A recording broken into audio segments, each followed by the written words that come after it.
প্রস্তাবিত বাস ধর্মঘটের সিদ্ধান্ত থেকে সরে দাঁড়ালো বাস মালিক সংগঠনেরা।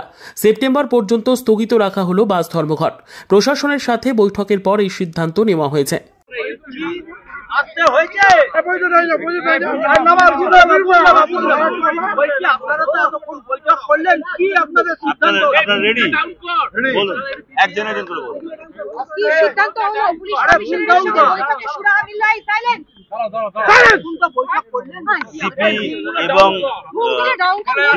সেক্রেটারি দুজনেই ছিলেন, আমাদের পরিবহন সচিব ছিলেন।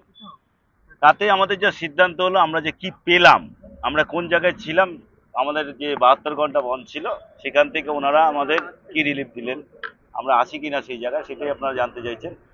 31 মে পর্যন্ত যত পুলিশ কেস আছে, আগে দেখতেন আপনারা কলকাতা শহরে 35% এবং 50% নিয়ে কেসটা করতো, রিলিফ দিত, সেটা সারা ওয়েস্ট বেঙ্গলে 25% হবে, শুধু কলকাতা পুলিশ না।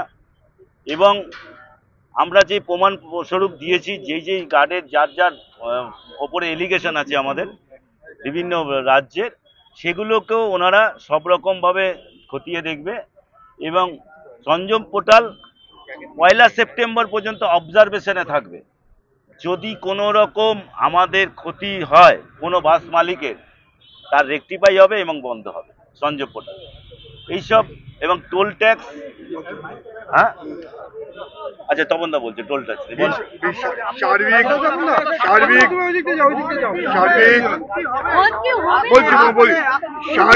সার্বিক যে বিষয়গুলো নিয়ে আমাদের 22, 23, 24 যে পরিষেবা বন্ধের যে ডাক দেওয়া হয়েছিল, তাতে যে 4টে আমাদের দাবি ছিল।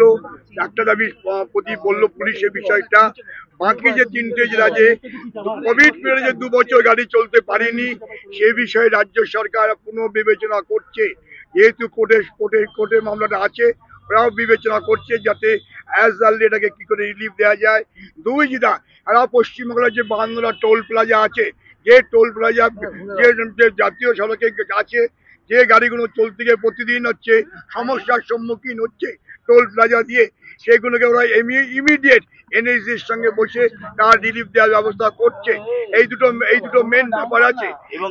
এবং সেই সঙ্গে সঙ্গে আমরা যে ভাড়া বৃদ্ধি বিষয়ে যে দাবি দীর্ঘদিন ধরে করে এসেছি, সে বিষয়ে একটা আলোচনার পর্যায়ে যাওয়ার চেষ্টা হচ্ছে।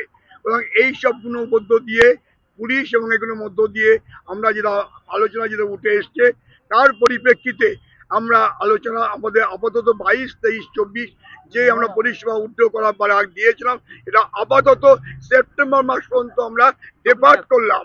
সেপ্টেম্বর মাস পর্যন্ত যে না, সেপ্টেম্বর ডেপার্ট যেহেতু বলেছে সেপ্টেম্বর মাস পর্যন্ত পোর্টাল সংযুক্ত পোর্টাল দেখবে, সেহেতু আমরা সেপ্টেম্বর মাস পর্যন্ত এটাকে ডেপার্ট করলাম।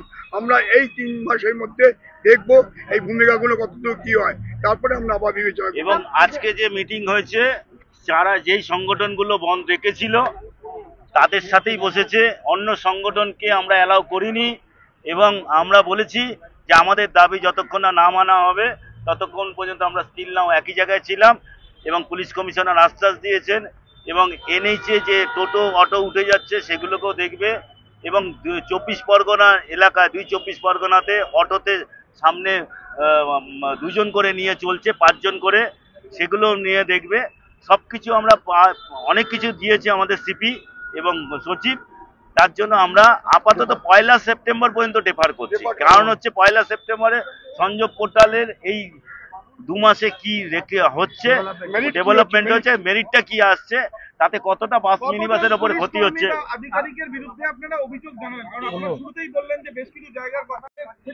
আমরা শ্যামবাজার, শিয়ালদা এবং ভবানীপুর এবং দিয়েছি, মানে তাদের স্পেশাল রেস্ট্রিকশন এবং অ্যান্টি পলিউশন সেকশন।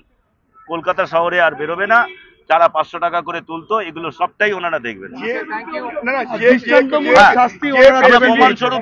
প্রমাণ স্বরূপ দিয়েছি।